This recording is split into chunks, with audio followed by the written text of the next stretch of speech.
Hey guys, John, Vapor Owning Technologies here today. I wanted to come at you with a few YouTube comments. Well, there's actually thousands and hundreds of thousands, but we'll start with a couple. I just wanted to answer a few questions and read off some of the funny ones for you guys, if you don't read the comments. On one of the videos, how to protect aluminum from corrosion. And this was a video that we shot to show an aerosol, right? That we protected the aluminum with. The guy said, I was wondering if a car turtle wax would be better or last longer. So I'm assuming he means, would it protect the aluminum? So to answer that question, turtle wax will not protect against corrosion. And it will not last longer. It's gonna wash off, it's gonna burn off.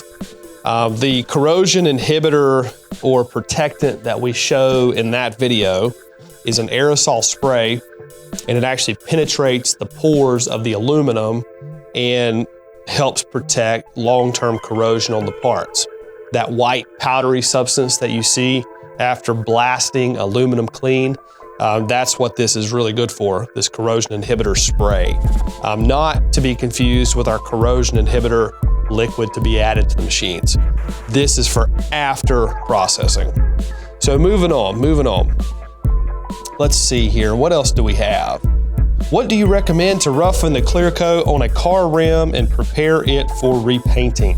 Which material, glass beads or a coarser, more angular material such as aluminum oxide, and which air pressure? So to answer that question, to roughen or prep for coatings or to remove coatings, we use a very aggressive abrasive. As he mentioned, an angular abrasive, which would be silicon carbide, aluminum oxide, crushed glass. Those would be some good options to prep for coatings, etch the surface, or remove coatings. So hopefully that makes some sense there with those two questions. If you guys have more questions, please leave those in the comments below, and we will continue to go through and answer those through a series of videos moving forward into the new year. As always, guys, thanks for watching.